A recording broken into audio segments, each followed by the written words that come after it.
Hello दोस्तों, हम लोग 4 भागों में देख चुके हैं। जैसे प्रकाश किसे कहते हैं, प्रकाश का प्रवर्तन क्या है, प्रकाश की प्रवर्तन के नियम, प्रतिबिंब क्या है, प्रतिबिंब का प्रकार देख चुके हैं और यहाँ आर और एफ के बीच रिलेशन भी ज्ञात कर चुके हैं। तो चलिए हम लोग आर और एफ के बीच जो रिलेशन ज्ञात किए हैं उसके आधार पर एक न्यूमेरिकल देखते हैं, फिर हम लोग आगे चलेंगे। तो चलिए, यहाँ लिखा है 10 सेंटीमीटर फोकस दूरी के अवतल दर्पण का वक्रता त्रिज्या ज्ञात कीजिए। आर एफ दिया हुआ है, आर ज्ञात करना है, एफ दिया है, आर ज्ञात करना है। तो एफ इक्वल टू क्या होता है भाई, एफ इक्वल टू अगर इसका सॉल्यूशन हम लोग देखें, क्या देखें भाई, सॉल्यूशन देखिए तो एफ इक्वल टू क्या होता है, R by two. F equal to क्या होता है भाई, आर बाई टू। या हम लोग आर इक्वल टू लिखे तो टू एफ के बराबर, टू एफ के बराबर। तो देखो तो एफ का मान कितना दिया हुआ भाई, 2 इंटू एफ का मान कितना, 10 सेंटीमीटर फोकस दूरी है तो 10 सेंटीमीटर। तो इसको मल्टीप्लाई करेंगे तो कितना हो जाएगा, 10 सेंटीमीटर हो जाएगा। क्या हो जाएगा भाई, 10 सेंटीमीटर हो जाएगा। आर का मान कितना आ जाएगा भाई, 20 सेंटीमीटर। इस तरह का क्वेश्चन आपसे भी पूछा जाएगा, इस तरह से आपसे क्वेश्चन पूछा जाएगा। तो यहाँ वक्रता त्रिज्या देगा या फोकस दूरी कोई भी देगा, हम लोग फॉर्मूला क्या लगाएंगे भाई, F equal to R by two, और आप इसे आसानी से सिद्ध कर देंगे, आपका मान आसानी से। इस तरह का क्वेश्चन आपको ऑब्जेक्टिव में भी मिलेगा और सब्जेक्टिव में 2 नंबर में क्वेश्चन भी पूछा जाता है। अब इसके बाद हम लोग जो आर और एफ का जो रिलेशन देखे हैं, इसके बाद हम लोग को पढ़ना है समतल उत्तल दर्पण द्वारा या अवतल दर्पण द्वारा प्रतिबिंब का बनना। किसके द्वारा, उत्तल दर्पण या अवतल दर्पण। तो हम लोग पहला कंडीशन देखेंगे। पहला कंडीशन, पहले हेडिंग देते हैं हम लोग, अवतल दर्पण द्वारा प्रतिबिंब का बनना। अवतल दर्पण द्वारा प्रतिबिंब का बनना। तो पहला कंडीशन पूछा जाता है, जब वस्तु कहाँ हो भाई, अनंत पर, कहाँ हो, अनंत पर हो। तो जब वस्तु कहाँ हो, अनंत पर, तो हम लोग पहले क्या बना लेंगे, एक उत्तल दर्पण अवतल दर्पण बना लेंगे और इस दर्पण में हम लोग दिखाएंगे कि वस्तु कहाँ है, वस्तु कहाँ है और इसका प्रतिबिंब कहाँ बनेगा। जैसे इस दर्पण को नामकरण कर देते हैं M1 और M2। यह P है, यह क्या है भाई, F है, ये क्या है, C है। क्या है, P है, F है और C है। इस तरह से अगर देखा जाए तो कोई भी वस्तु अगर अनंत पर है और उसे आने वाला प्रकाश की किरण टकराकर कहां से निकले भाई, फोकस से निकले। कहां से निकले, फोकस से निकले, तो बनने वाला प्रतिबिंब कहाँ बनेगा भाई, बनने वाला प्रतिबिंब फोकस पर ही बनेगा। बनने वाला प्रतिबिंब कहाँ बनेगा भाई, फोकस पर ही बनेगा। तो इस तरह से देखा जाता है, जो प्रतिबिंब बनती है उस कहाँ बनती है भाई, फोकस पर बनती है। कहाँ बनती है, फोकस पर बनती है। और वस्तु कहाँ है, अनंत पर। कहाँ भाई, अनंत पर। वस्तु कहाँ है, अनंत पर। तो इस तरह से जितनी भी घटनाएं होती है, इस तरह से जितनी भी घटनाएं होती है, तो अगर वस्तु कहाँ है भाई, तो इसका प्रतिबिंब कहाँ बनेगा, वस्तु का प्रतिबिंब, वस्तु का प्रतिबिंब दर्पण के आगे वस्तु से छोटा एवं उल्टा बनेगा। कैसे बनेगा भाई, उल्टा बनेगा। तो यह पहला कंडीशन है, जब वस्तु कहाँ रहे भाई, अनंत पर है। जब वस्तु अनंत पर रहेगा तो वस्तु का प्रतिबिंब फोकस बनेगा, वस्तु से छोटा बनेगा और वस्तु से बहुत छोटा बनेगा और क्या बनेगा, उल्टा बनेगा। क्या बनेगा भाई, उल्टा बनेगा। तो यह वस्तु, यह उत्तल दर्पण का पहला कंडीशन है। उत्तल दर्पण का क्या भाई, पहला कंडीशन है। अब चलते हैं हम, दूसरा कंडीशन पूछता है, क्या पूछता है भाई, दूसरा कंडीशन, दूसरा कंडीशन पूछता है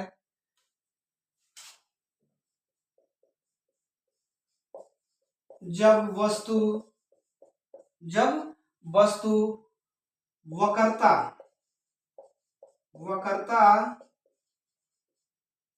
केंद्र के बाद हो, वक्रता केंद्र के पहले हो। कहा भाई?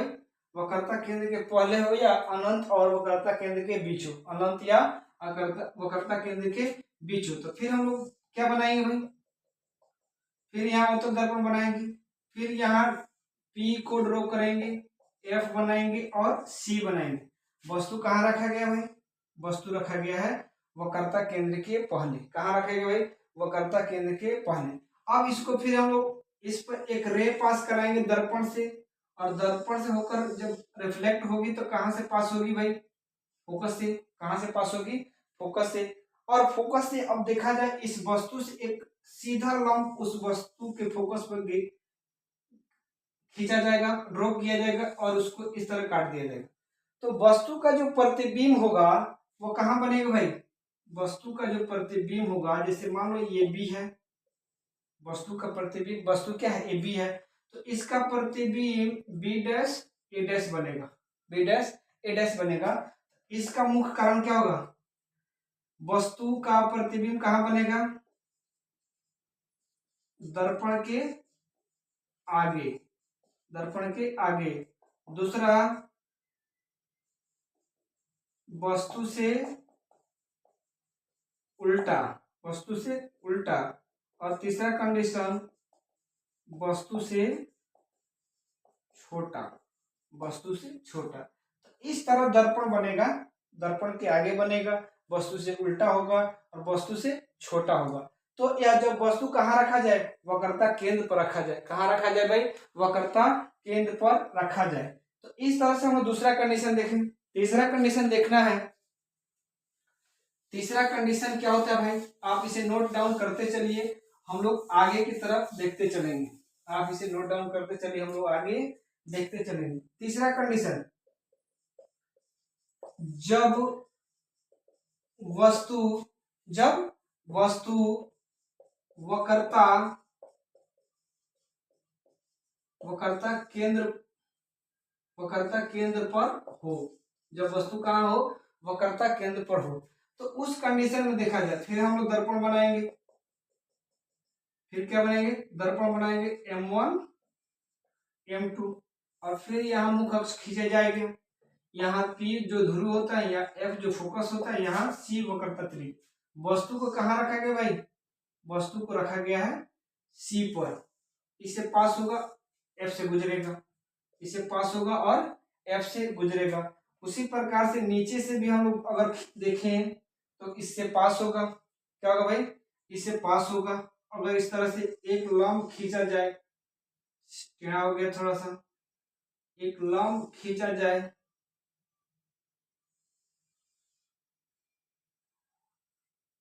क्या होगा? तो वस्तु को इस तरह काटेगा, वस्तु को इस तरह काटेगा। तो वस्तु को अगर देखा जाए, या कहाँ काटेगा भाई? वस्तु को कहाँ काटेगा? वस्तु को C के ऊपर काटेगा। वस्तु कहाँ काटेगा भाई? C के ऊपर काटेगा।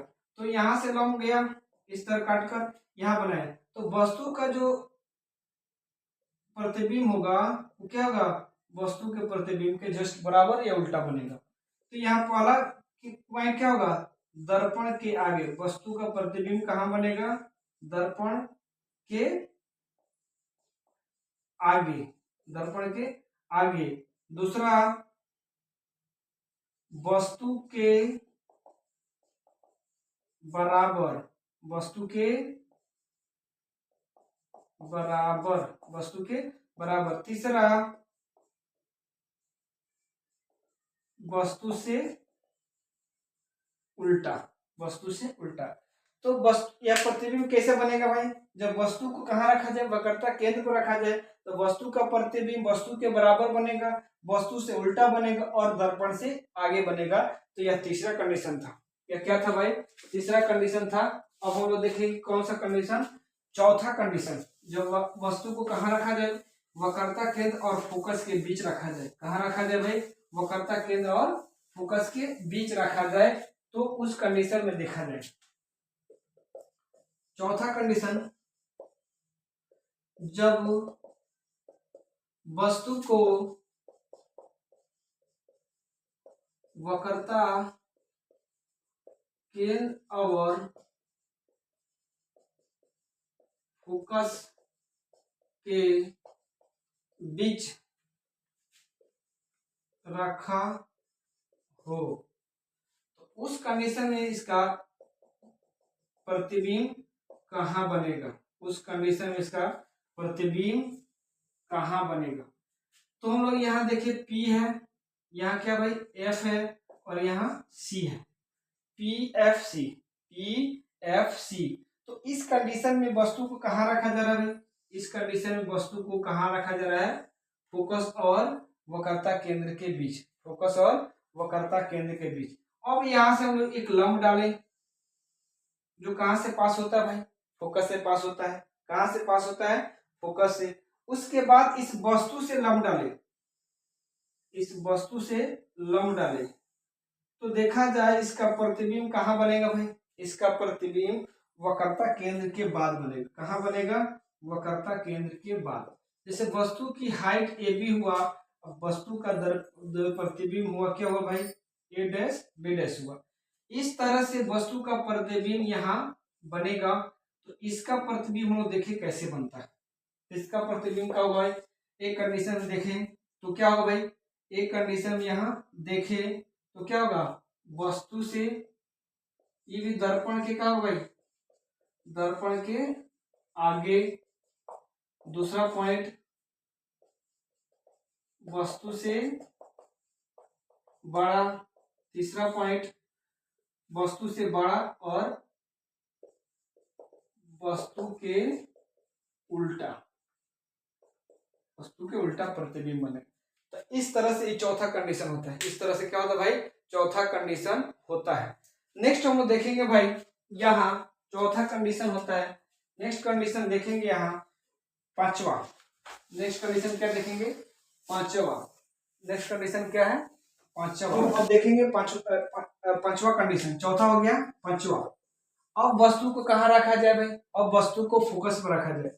अब वस्तु को कहाँ रखा जाए, जब वस्तु को फोकस पर रखें तो, जब वस्तु कहाँ रखे भाई, फोकस पर रखें तो यहाँ देखा जाए वस्तु को कहाँ रखा जा रहा है, फोकस पर रखा जा रहा है। वस्तु को कहाँ रखा जा रहा है भाई, फोकस पर। उस कंडीशन के अनुसार, उस कंडीशन के अनुसार इसका हम नामकरण कर लें M2, और यहाँ P होगा जिसे ध्रुव करते हैं, यहाँ F होगा जिसे फोकस करते हैं, यहाँ C होगा। तो वस्तु को कहाँ रखा गया भाई, वस्तु को कहाँ रखा गया, फोकस पर। वस्तु को कहाँ रखा गया है, फोकस पर। उस कंडीशन के अनुसार हम लोग देखें तो वस्तु को अगर फोकस पर रखा गया है तो यहाँ से जैसे एक तो यहाँ इस पर आपतित होगा, क्या होगा भाई, आपतित होगा। और आपतित के बाद यह कहाँ से गुजरेगा, फोकस से गुजरेगा। कहाँ से गुजरेगा, फोकस से गुजरेगा। और एक नॉर्मल अगर इस पर हम डालते हैं, इस पर नॉर्मल डालते हैं तो यह कहाँ तक जाएगा भाई, आगे की तरफ जाएगा। तो यहाँ देखा जाए ऐसे गया किरण, ऐसे मूव किया, तो इसका प्रतिबिंब कहाँ बनेगा भाई, इसका प्रतिबिंब बनेगा अनंत पर। इसका प्रतिबिंब कहाँ बनेगा भाई, अनंत पर, और वस्तु से बड़ा बनेगा। क्या बनेगा भाई, वस्तु से बड़ा बनेगा। यहाँ A और B, यहाँ A और B, यहाँ हम लोग दिखाएं तो क्या बनेगा भाई, B डैश और A डैश बनेगा, B डैश और A डैश बनेगा। तो इस कंडीशन में हम पहला देखें जो चौथा पांचवा कंडीशन है, इसमें वस्तु प्रतिबिंब कहाँ बनेगा भाई, दर्पण के आगे। कहाँ बनेगा, दर्पण के आगे। वस्तु का प्रतिबिंब कैसे, वस्तु से छोटा या बड़ा, वस्तु से बड़ा। क्या बनेगा, वस्तु से बड़ा बनेगा, वस्तु से क्या बनेगा, बड़ा बनेगा। तीसरा पॉइंट इसमें क्या होगा भाई, यह वस्तु से बड़ा बनेगा और उल्टा बनेगा, वस्तु से उल्टा बनेगा। तो तीन कंडीशन इसमें भी होगा। क्या होगा, तीन कंडीशन। अब हम लोग चलते हैं इसका छठा कंडीशन। अब क्या देखेंगे भाई, छठा कंडीशन क्या होगा, वस्तु को कहाँ रखना है भाई, फोकस और ध्रुव के बीच। वस्तु को कहाँ रखना है भाई, फोकस और ध्रुव के बीच रखना है। तो इस कंडीशन में हम लोग देखें, जो छठा कंडीशन है इस अवतल दर्पण का, जब वस्तु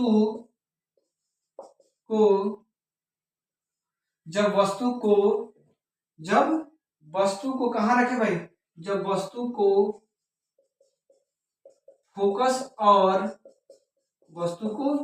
फोकस और ध्रुव के बीच रखा जाए। कहां रखा जाए, फोकस और ध्रुव के बीच रखा जाए। उस कंडीशन में देखो क्या होगा, जब वस्तु को कहां रखा जाए, ध्रुव और फोकस के बीच रखा जाए तो क्या होगा। तो यहाँ फिर हम लोग क्या बनाएंगे, दर्पण बनाते हैं, अवतल दर्पण।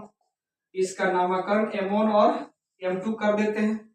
उसके बाद हम लोग एक मुख्य अक्ष खींचते हैं, इस पर एक ध्रुव बनाते हैं, एक फोकस रहेगा और यहाँ C रहेगा, वक्रता केंद्र रहेगा। तो वस्तु को हम लोग कहाँ रखे हैं भाई, वस्तु को हम लोग रखेंगे कहाँ, फोकस और ध्रुव के बीच। कहाँ रखेंगे, फोकस और ध्रुव के बीच। इस तरह से अगर इस पर हम लोग देखें, एक रे खींचे, क्या खींचे भाई, रे खींचे, तो क्या होगा, परावर्तन के बाद कहां से गुजरेगा भाई, परावर्तन के बाद कहां से गुजरेगा, फोकस से होकर गुजरेगा। कहां से गुजरेगा, फोकस से होकर गुजरेगा। और इस पर सी से एक लंब डाला जाए, सी से क्या डाला जाए भाई, लंब डाला जाए, तो देखा जाता है कि इसका प्रतिबिंब कहाँ बनता है भाई, पीछे। कहाँ बनता है, दर्पण से पीछे बनता है।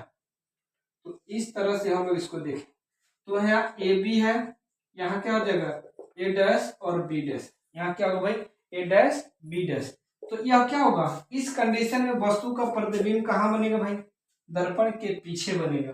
क्या बनेगा, दर्पण के पीछे, दर्पण के पीछे।